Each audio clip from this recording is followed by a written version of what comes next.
What's up, everybody? Welcome back to another edition of Chase's Sports News. I am your host, Chase Coburn, here today. Alongside me, the NBC host, play-by-play announcer. You guys, I'm sure you've all heard him and you all know of him, Noah Eagle. Welcome to the pod, man. Thanks for joining me. Chase, thanks for having me, man. Good to see you.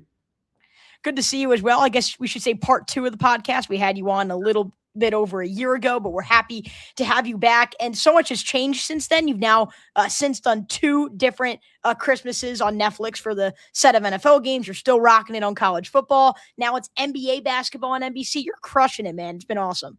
I appreciate you. And I guess 2 Ravens games since then. So you've been deep in the trenches. And to your point, a lot has changed within the Flock gang. So I'm sure a lot to break down, but it's been fun. It's been a fun year, and it's been really fun to be back in the NBA full time, which is really where I started my career. So good to be back in those circles for sure. For sure. And obviously you've been killing it in those roles. You mentioned the Ravens, so we may as well start there. I know the game carried a lot of weight at the time. Now both teams are eliminated, but that holiday exclusive between Green Bay and Baltimore was something to watch. I think it was one of the more entertaining games, really back and forth the entire way. No Lamar Jackson, no Jordan Love, but both teams really stepped up. And the game was about Derrick Henry, 36 carries, 216 yards, 4 touchdowns. When you were announcing that game, were you really able to process, like, if you're watching a living legend at the running back position?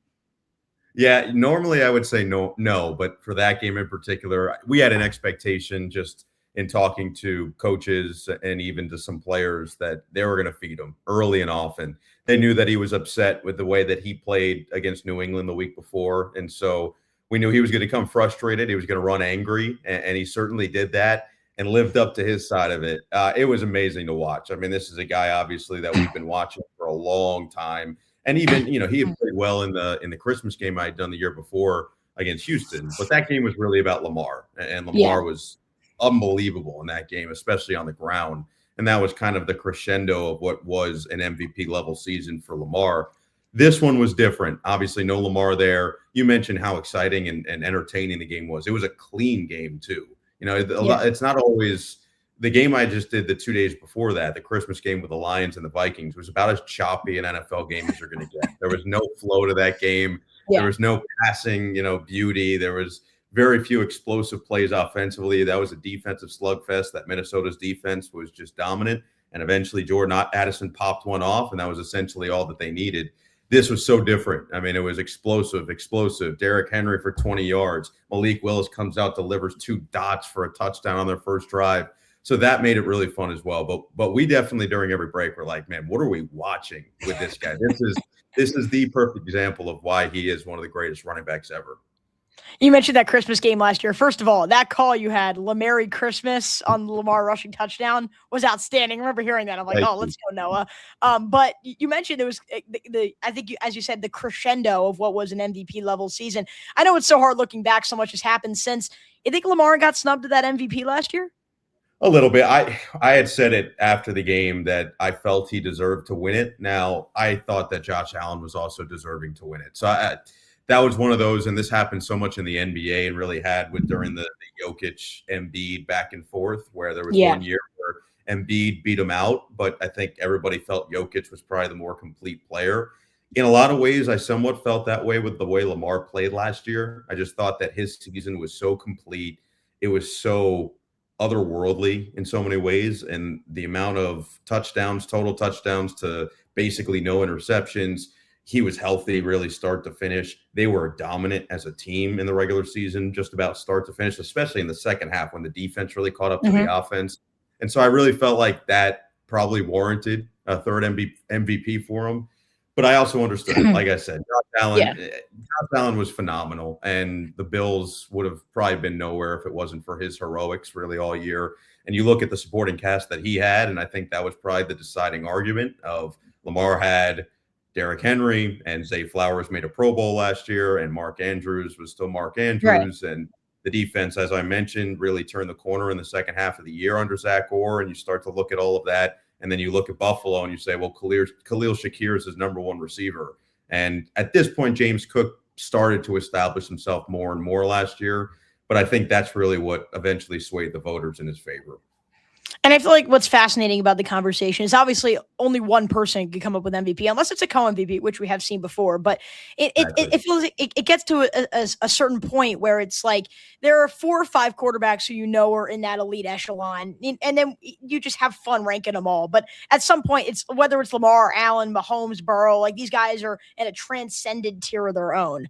And I think the guy you mentioned at the lose sight of that. Yeah. Burrow was the one that I thought was the sleeper last year. With the way that he got them somehow even in playoff conversation at the end of the year. I thought if they had made the playoffs, he might have stolen it from both guys. Yeah, it was really one of the greater quarterback seasons. The fact that Burrow had like 4,500 yards and 45 touchdowns, it wasn't even an all-pro, is absurd.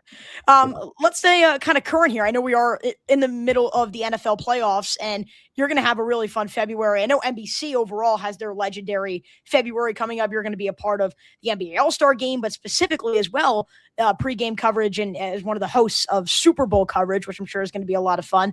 Are there any fun plans in store for the Super Bowl that you can share publicly? Definitely fun plans. I don't know how much I can share publicly, but let me just put it this way. I think when you think of the Bay Area and the San Francisco surrounding area, obviously in Santa Clara where the Super Bowl is, you think of some historic monuments. And so I could see ourselves finding our ways over to some of those places around the Bay Area. Just so as long as we make it back for game time, that's what matters most. But yeah, we'll see. Hopefully that stuff gets announced fairly soon. But I'm looking forward to it. It's going to be fun, different. We got a great crew that you see every week on Football Night in America all the way through the game. Obviously, Mike and Chris are just outstanding in the booth. And we'll see what the matchup is. I mean, we got some intriguing things remaining and intriguing potential puzzle pieces. So we'll see how that all turns out the next couple of weeks. You talked about some intriguing matchups on the way. I think it's been one of the more interesting starts to the postseason, and mainly because it's not the same, commodities we see every year. Mahomes in Kansas City, they're not there. No Jackson in Baltimore. No, the Hurts in Philadelphia, they were out in round 1, the reigning champs. How do you see these next few weeks playing out without that legitimate top contender that we've seen in previous years? So I think that this has been the conversation, Chase, really since the playoff picture came together and who was going to be on the dance floor. It's the first time really where it feels like Josh Allen doesn't have Mahomes. He doesn't have Lamar. He doesn't have Burrow, all standing in his way in the AFC. And so if there was ever a year for Buffalo to get it done and for Josh Allen to get to a Super Bowl, I'm not saying he's going to win, but at least get to one, this would be it, right? Yeah. And those guys aren't there. It's also as wide open a playoffs as I can ever remember. I remember as the regular season was ending, maybe it was after the Ravens-Packers game, but somebody asked me, well, who do you think is going to win? And it's the first time that I didn't have a legitimate, confident answer. I feel like in years past, you could say, I confidently feel like Kansas City is going to get to the Super Bowl. Or Philadelphia last year. I was like, Philadelphia is just so good. I don't see anyone beating them, at least to the Super Bowl. I said, then Kansas City, what happens? Who knows? But this is the first time in a long time that I can't actually put my foot down and say this is the team to beat. Now, there are 2 teams I still feel like I trust. The Rams are one of them just because of the experience of Stafford and more so McVay. So much playoff experience for McVay, now so much playoff experience for Stafford. They've done it together. They've been at the mountaintop together. Buffalo would probably be the team out of the AFC that I feel that way with because they have Josh Allen.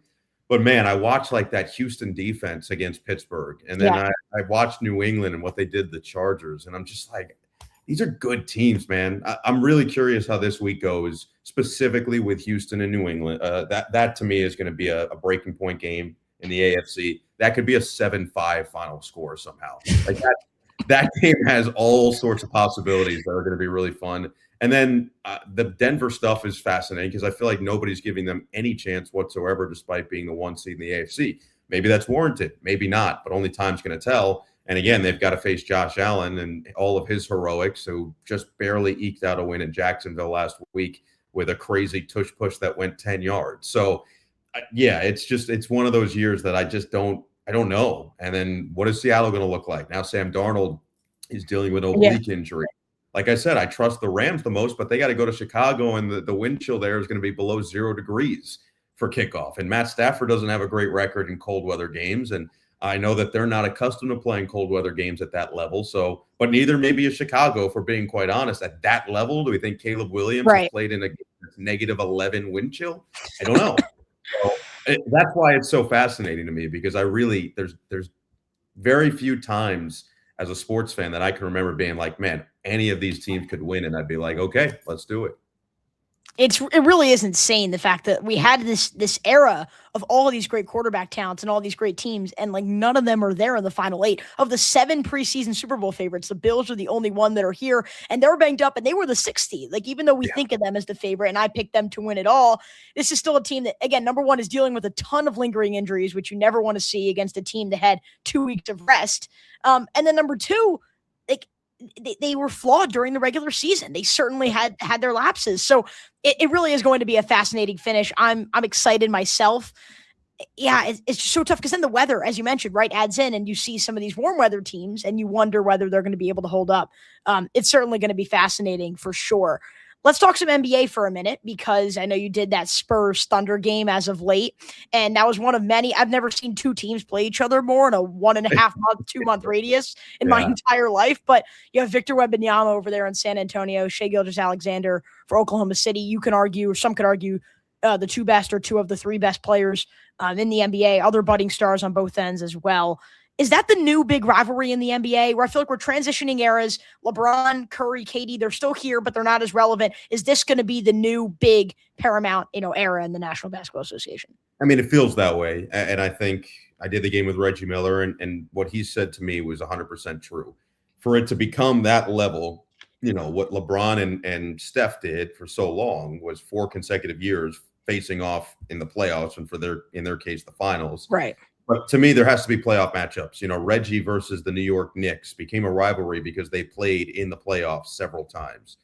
Cleveland against LeBron against Toronto, the whole LeBrono thing, because they played in the playoffs every year, and he beat them in the playoffs every year. Right. You could see LeBron versus Boston over the years, and the big 3 in Boston, and then Miami, and that whole rivalry formed for a number of years. Mm-hmm. It feels like that's what we're heading to. I think that's what we're going towards. You mentioned how they've played each other a ton in this very short period of time. Most of that is because of the NBA Cup. Their first matchup was in the NBA Cup, which means they're going to have 5 matchups this year as opposed to 4.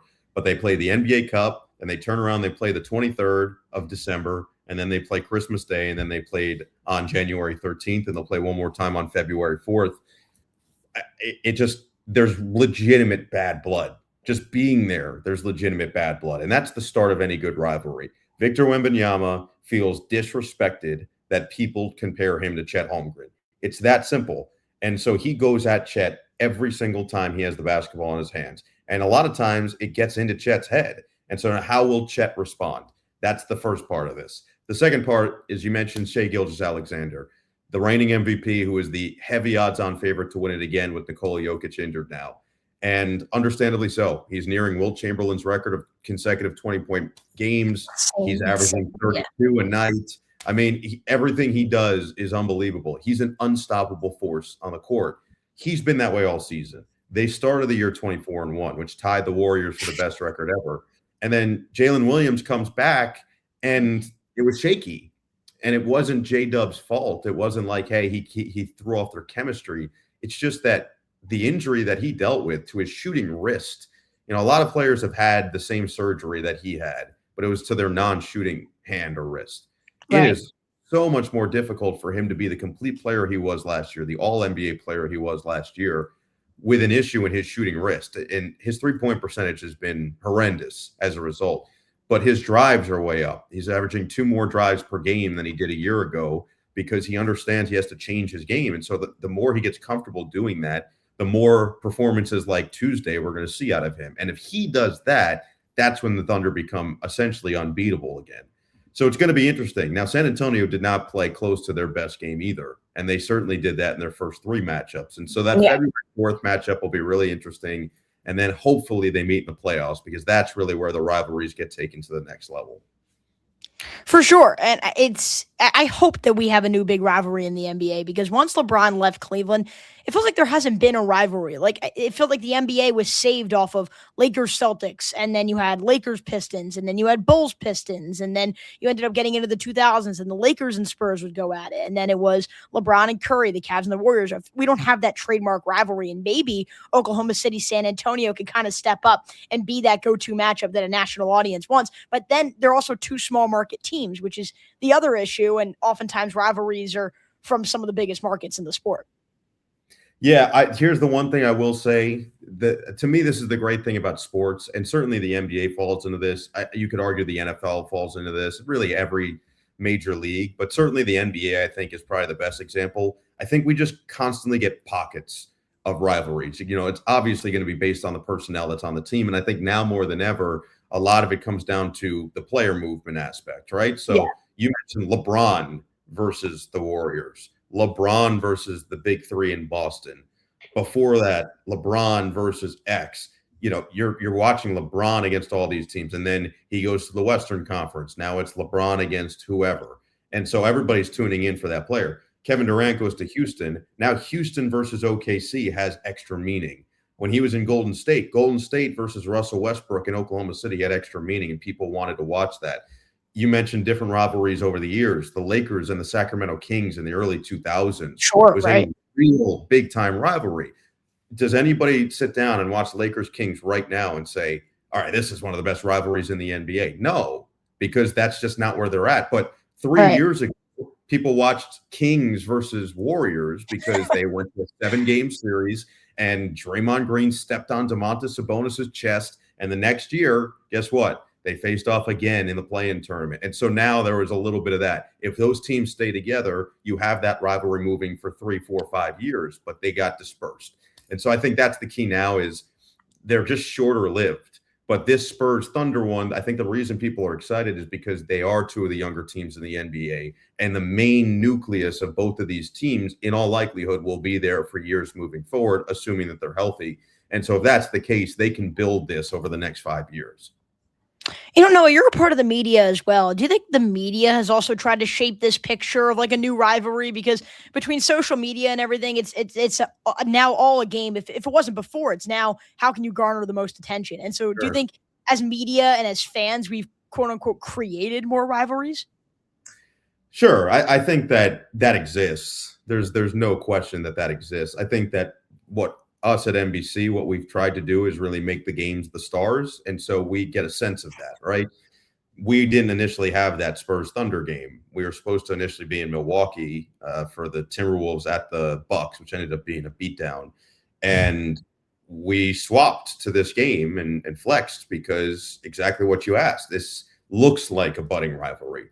I don't think you're trying to create anything out of thin air. But I do believe if there's a little bit of smoke, then yes, we're going to try to quickly create some fire. That's just natural. And that's been the case for years. I think that's been the case when Michael Jordan was coming up. And now you start to recognize, people gravitate towards this guy. How can we now parlay that into a collective success for everybody involved? And that's where you started to get the NBC teases of Michael versus Detroit, and then Michael versus Magic, and then Michael versus Barkley. And that's where you're starting to now say, okay, let's push this out there. But I do think it has to at least start organically. And another great example was Anthony Edwards in the playoffs 2 years ago en route to this first conference finals, the sweep of Phoenix and how entertaining he was, how great that was. And then you go to that Denver series and that starts this new fuel of a back and forth. And then they lose to Luka. And so now what does that look like? And that feels like it gets ripped away. So it's the best part about sports is it's unpredictable. The best part about what we do is live events. You have to watch live because you need to get the essence of how it happens and the energy, the emotion that comes with that. And so we just get to keep following the story. It's a story that's unwritten, and we get to just keep bringing our ink with us and hope that we get good stuff. I think it was Sports Business Journal that did an article and a story on this. I think 95 of the top 100 telecasts of 2025 were sports games. So it's like, because you're right, the model has shifted 100%. And now live sports is the main thing you need to watch on live television. You don't need to go on to CBS to watch your favorite show at 7 o'clock. You can go on Paramount whenever you want. So it certainly is a different model. And speaking of different models, the NBA All-Star Game seems to have a new model every year. You will be able to announce the newest adaptation this year. It's East versus West now. How excited are you? I mean, the NBA All-Star Game is all the stars in one spot. How excited are you for that? And do you think some of these new kind of changes to the format are going to help add to some of the flair of the game?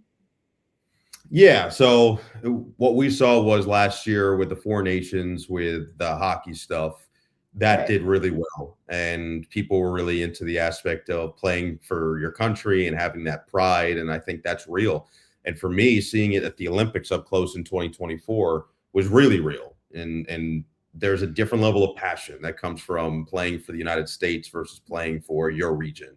And so I think these players are going to be really into that and getting divvied up based on that. And then I think the world team is going to have that pride. And all it takes then is if they come out and they set the tone of we're out here for blood, I think then the U.S. would follow, because now there's a source of pride that comes. There's ego. That's natural. When you get on a court and somebody's putting maximum effort in, there's something that clicks in you and that says, oh, I got to do this too, especially if you're a competitor, which most of these guys are. I think the other thing that it's going to do is it's going to give us a number of, not necessarily all first time, but a number of first time All-Stars, or very few number of All-Stars. So not the 7, 8, 9, 10 All-Star guys, which there will be some. Steph Curry is going to make it for his bajillionth time. Maybe LeBron will get voted in still despite the injury for the bajillionth time.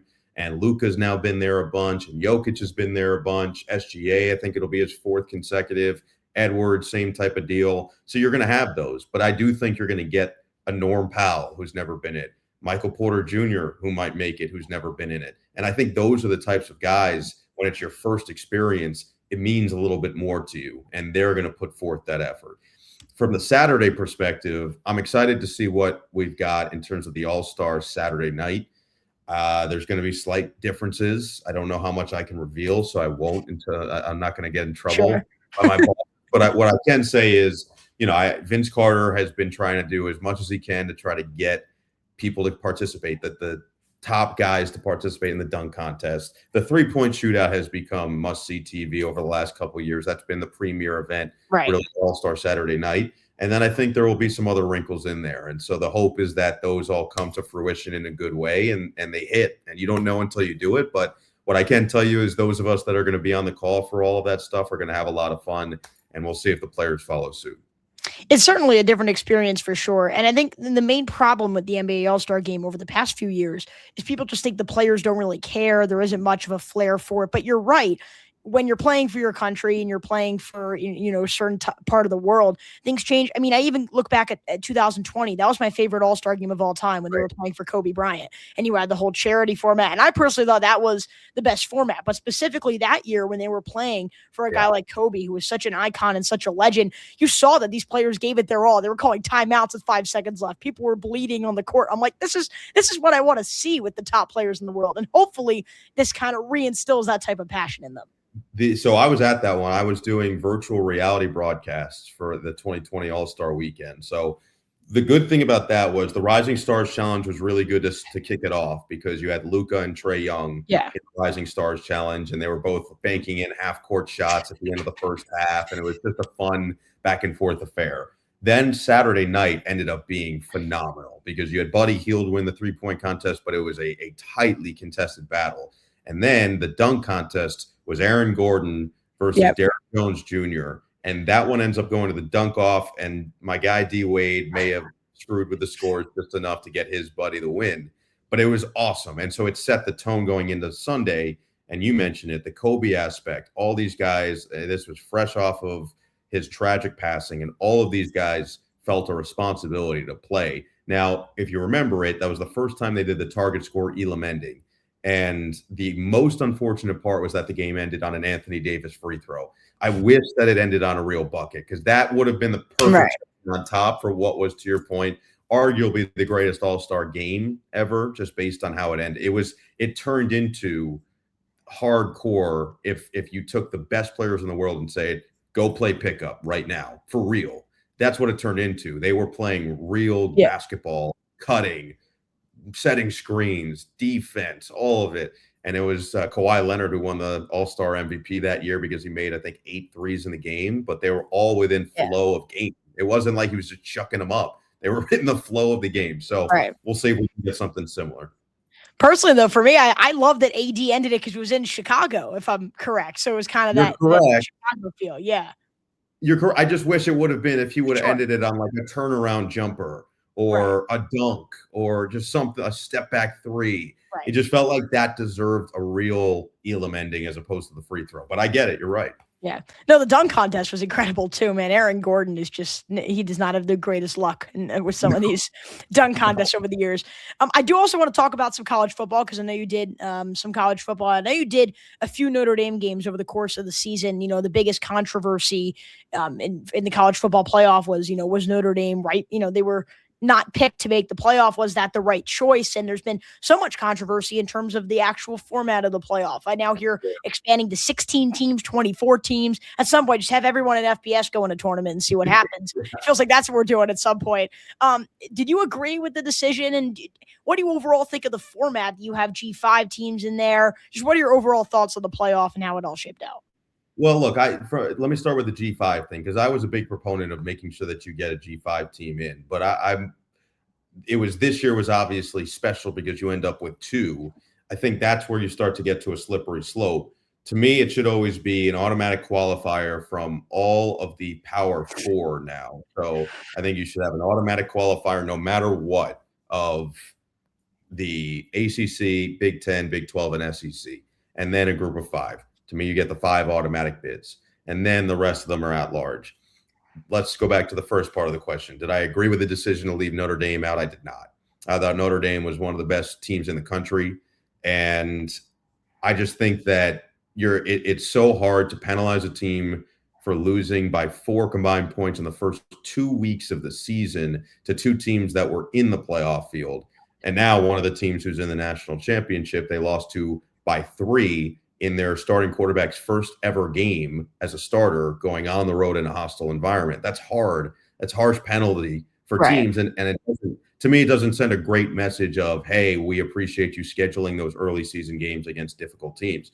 Notre Dame controls their entire schedule. If they go undefeated by playing a weak schedule, they're probably automatically in, are they not? So I just think that doesn't send a great message. I also think that there's a hypocrisy of them moving goalposts year to year. I think back to 2 years ago when they left Florida State off in the 4-team format, the final year of the 4-team. Florida State was undefeated and they won the ACC championship. And they said that the eye test told them, based obviously on the injury aspect, but the eye test told them that Alabama was a better team. Maybe that's true. But the eye test of the second half of the season certainly told me that Notre Dame was a better team than Alabama this year, especially the way that they got absolutely waxed in the SEC championship game. Okay, so that leads me to the last point of this. Is it wrong to penalize a team for being in their conference championship game when other teams that didn't play? So let's go to that point. Alabama gets crushed. They should have been shut out. A couple penalties allowed them to score their only point in the game. Should have been shut out by Georgia. They get crushed in the SEC championship game. Okay, they don't move. BYU gets absolutely smacked in the Big 12 championship game, and they go down because of the quality of loss. Even though there are 2 losses on the season, were to one of the top 4 teams that got an automatic first-round bye. So again, to me, it's just if you're consistent with it, I can accept it. But that's a complete inconsistent approach to say one of these teams, well, they deserve to go down because of the way they lost. The other team doesn't deserve to go down at all. And then we saw what happened against Indiana. They obviously, Alabama wins their first game, which was, I think, really important. Miami, based on my answer, you can probably tell, I felt Miami and Notre Dame should have been in and Alabama should have been out, just from what we saw in the second half of the season. Not how it unfolded. And now Notre Dame's going to come with an extra chip on their shoulder. They've got the #1 transfer recruiting class coming in. If you combine the transfers and the incoming high school freshmen, they've got the #1 total recruiting class coming in. And I think CJ Carr has a chance to be a really special quarterback. Marcus Freeman is an outstanding football coach. That's a team that nobody's going to want to see next year.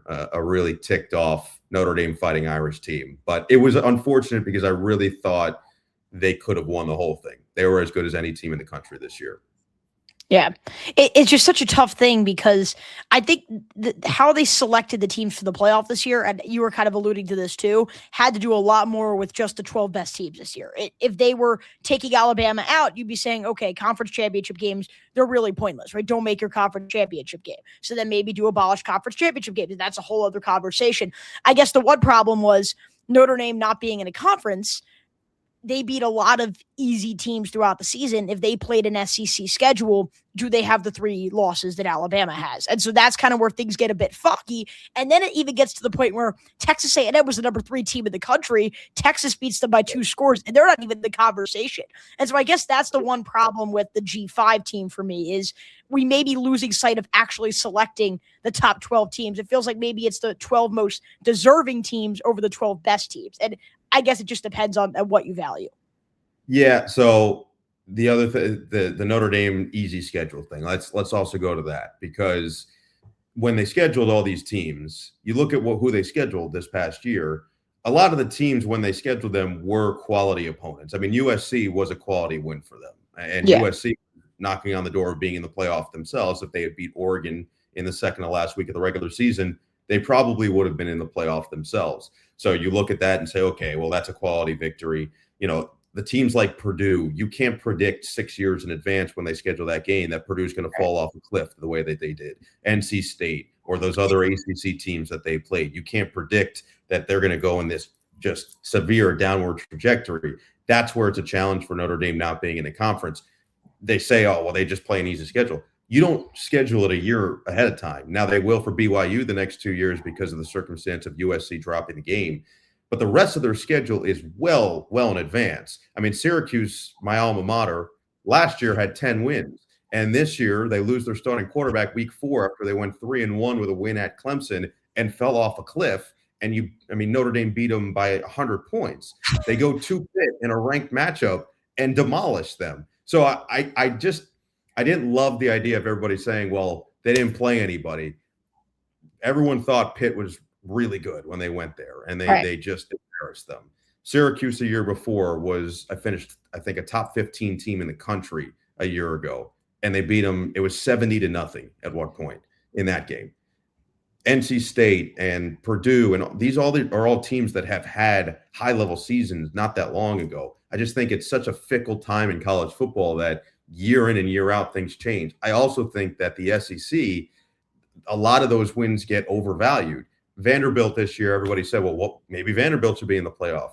And then they play Iowa with Pavia at quarterback, and Iowa curb stomps them in their bowl game. I mean, what are we talking about here? Like, that's where I think there's just inadequacies in talking about, well, this win is so incredible. How do we know? How do we know if this team went to that same place, they wouldn't absolutely beat the doors off them? We don't. And so what I think we should be looking at is what they talked about 2 years ago, which is, what does the eye test tell you? The eye test told me that Miami and Notre Dame were a better team than Alabama at the end of this year, for the second half of this year, really from Halloween on. It just didn't work that way. Yeah, it's such a fascinating conversation for sure. There really is no right answer. And I think they'll try a lot. For me, I know Vanderbilt was trying to schedule a game in there like last minute to try to really earn their worth in the playoff. I think it would be a fun idea of you take every single week and the committee has a fun job and they schedule teams against each other to see if they can prove their worth. I think that would be like a fun pre-playoff idea and maybe kind of replace some of the bowl systems because everyone feels like they got a shot. For me, that would be fun personally because then you really see these teams that were like a play-in tournament, it's like the NBA play-in tournament. Right. So like you would have Notre Dame play Miami again, or Notre Dame plays Alabama, and you're like, okay, who's the better team? We're going to find out because these teams wait 4 or 5 weeks before even playing in their college football playoff game, so they got the time. That would be my idea personally, but we shall see if the NCAA listens. Noah, real quick before we wrap this up, because I know I'm going to let you go here. Can we get a quick national championship prediction between Indiana and Miami? I've got Indiana. I think that they're just a complete football team. I think Curt Cignetti is the best coach in America, which agreed. I had said in the beginning of this season it was probably a hot take, and now it's like a cold take. I think everybody's starting to feel that way. I think he's incredible. Fernando Mendoza, just even-keeled as a player. Defensively, they're so well coached, organized. I think Miami, that's a heck of a run for them, man. That to recoup and kind of regroup the way that they did after 2 really bad losses in ACC play, and to come out and play as incredible as they have in the playoff. Hats off to them, Mario Cristobal, that whole team. Carson Beck has really revitalized a lot of conversation surrounding him. Ruben Bain's an absolute stud. That pass rush is real. I just think that the Indiana offensive line is going to be up for it, as they've been up for it really at every turn so far. And they're so balanced offensively. It's just so incredibly difficult to game plan for a team like that. I mean, I got to see them in their first really statement win this year against Illinois. Illinois was ranked 9th in the country, and they beat them 63-10. They are absolutely loaded, and it's going to be fun to watch. So I'm looking forward to it. It'll certainly be a lot of fun. And I think Indiana, if they win big again, greatest college football team of all time could be a stretch, but you look at the point differential and you look at just the pure domination over high-level opponents, and they certainly are going to have a case to be one of the greatest teams we've seen step foot in the college football. Noah Eagle, thank you so much for taking the time. We know you're going to continue to do big things, and if we have you on next year, you'll probably have 10 different things to put on your resume after that, so we really appreciate you taking the time. Good to see you, Chase. Appreciate you having me. We're going to wrap things up here alongside Noah Eagle of NBC Sports. I'm your host, Chase Coburn, saying so long from Chase's Sports News.